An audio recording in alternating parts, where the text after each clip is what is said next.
নমস্কার বন্ধুরা, আশা করি তোমরা সবাই খুব ভালো আছো। আজকে আমি তৈরি করেছি সাবু দিয়ে অসাধারণ টেস্টি মিষ্টি রেসিপি। দেখতে থাকো কিভাবে এই রেসিপিটা আমি তৈরি করছি।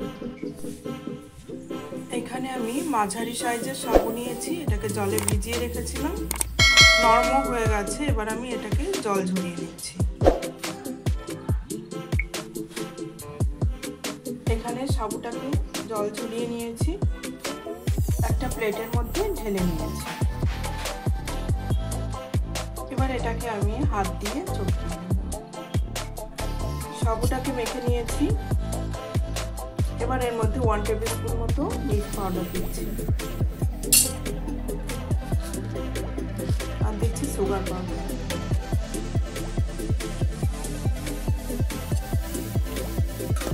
এবার এটাকে খুব ভালো করে মেখে নেব। এটাকে মেখে নিয়েছি। এবার হাতে একটু ঘি লাগিয়ে নিয়ে গোল গোল করে নিচ্ছি। এখানে আমি নারকেল আর গুড় দিয়ে একটা পুর তৈরি করে নিচ্ছি।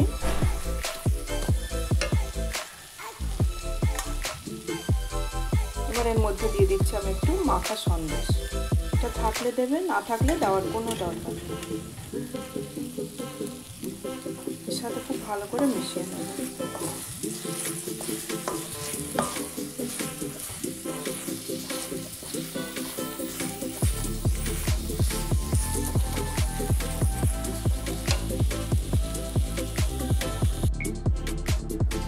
এইভাবে গোল গোল করে নিয়েছি, দুই হাতের তালুতে দিয়েই আমি করে নিয়েছি।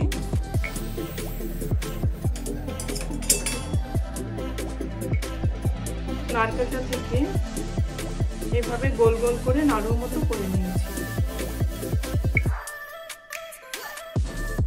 এবার আমি এই নারকেলের নাড়ুটা আমি এর মধ্যে ঢুকিয়ে দেবো, দিয়ে গোল করে দেবো।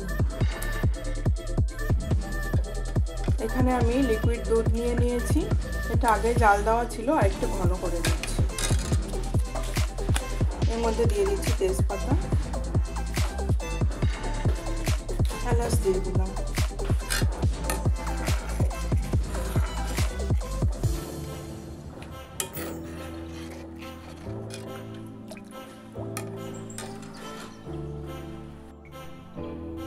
এইখানে দুধটা বেশ ঘন হয়ে গেছে। এবার এর মধ্যে আমি একটু সন্দব লবণ দিচ্ছি, খুব সামান্য একটু, টেস্টের ব্যালেন্সটা রাখার জন্য।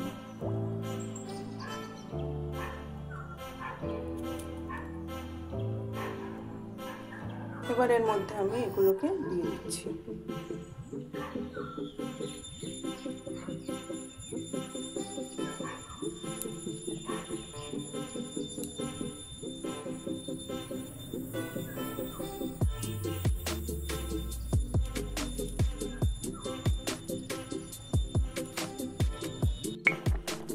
এটা ফুটে উঠতেই আমি এর মধ্যে মিশ্রি গুঁড়ো করে নিয়েছি, এটা দিয়ে দিলাম। হালকা হাতে এটাকে একটু নেড়ে দিচ্ছি।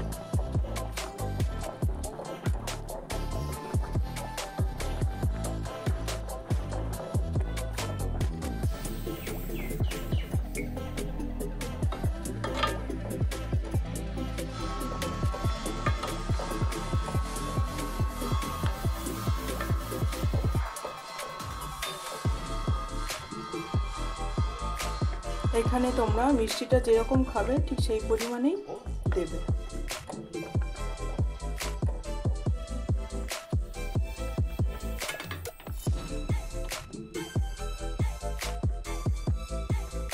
এবার আমি নামিয়ে নিচ্ছি।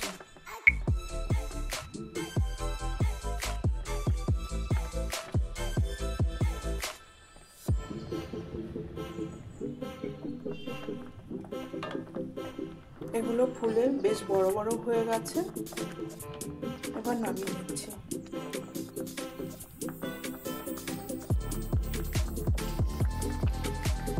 এখানে আমি 6-7 মিনিট মতো লো ফ্লেমেই ফুটিয়ে নিলাম।